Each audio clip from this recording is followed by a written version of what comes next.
From Montana's news leader, this is the MTN Noon News. Your MTN Statewide news this Wednesday. I'm Jeanelle Slade. Well, another jump in COVID-19 related deaths today as the state health officials report 8 more victims. MTN confirms 12 more deaths today. MTN now reporting the statewide death toll is up to 242. Now, late yesterday, Montana's total case count surpassed 20,000. Cascade County reports the most new cases today at 117, followed by Yellowstone County with 81, Flathead 76, Missoula with 74, and Gallatin County with 65. Now, Blackfeet Reservation officials in northwest Montana have decided to extend a stay-at-home and quarantine order. That order, which was set to expire today, will now run through Sunday, October 25th. Residents are still allowed to go for medical services, medications, food, and even walks and hike. They stress to residents to be sure to avoid large group gatherings and loitering or be hit with a $500 fine. Well, as other youth activities get shut down across the state, Missoula Parks and Recreation will temporarily suspend youth programming this week after 2 staff members tested positive. Parks and Rec notified 66 campers who may have been in contact with the staff. The Missoula City County Health Department will investigate and contact families who are considered close contacts.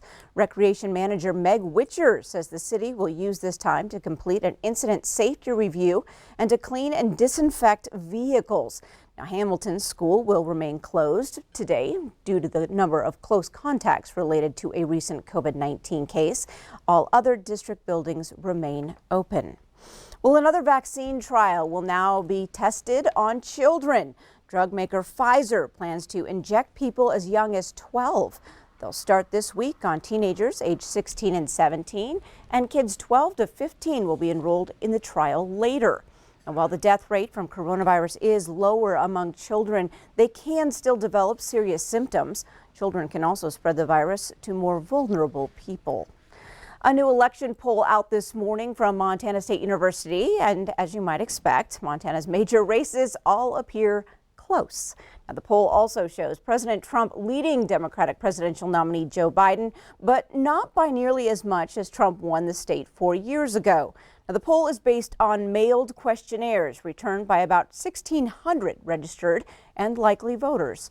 In the state's marquee race for the U.S. Senate, Democratic Governor Steve Bullock is leading Republican incumbent Senator Steve Daines 49% to 47%. For governor, Republican Greg Gianforte, the state's current congressman, is leading Democratic Lieutenant Governor Mike Cooney 47% to 42%.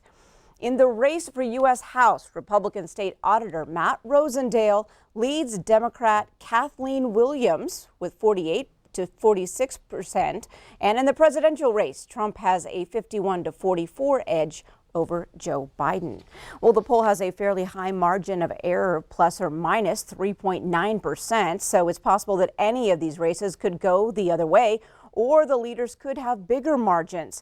But MSU political scientist David Parker says other results of the poll may give an edge to Democrats. For example, the poll shows that independents and younger voters strongly favor the Democratic candidates, and he says widespread use of mail ballots may boost their usually lower turnout. But here I have evidence to suggest that young voters definitely prefer the Democratic candidates disproportionately, and the independent voters disproportionately prefer the Democratic candidates. So if we're going to have a much higher turnout, you can see those numbers. It could be a pretty bruising campaign for the Republicans down the ballot with that really Democratic electorate. Now, the poll also ballot measures to legalize recreational marijuana in Montana are leading by a 49% to 39% margin, with 12% undecided. Well, just 21 days before the election, the Cascade County Elections Office will receive a grant to help with unprecedented operation and budget challenges presented by the COVID-19 pandemic. During Tuesday's scheduled meeting, county commissioners approved the use of $294,128 in grant money from the Center for Tech and Civic Life. It will help support in the administration of safe and secure elections.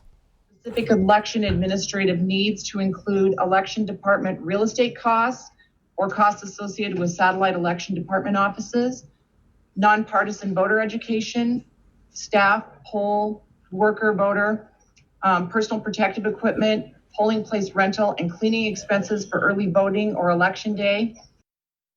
Now, the money for the grants was donated to the Center for Tech and Civic Life by Facebook founder Mark Zuckerberg and his wife Priscilla Chan.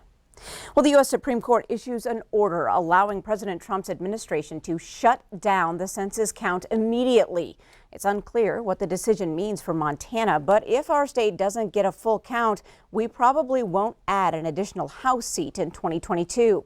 An earlier district court order allowed census workers to continue the count, and they were set to go door to door on the Fort Peck Reservation today. Now, that's one of the many spots in the nation that workers had not been able to visit in person yet.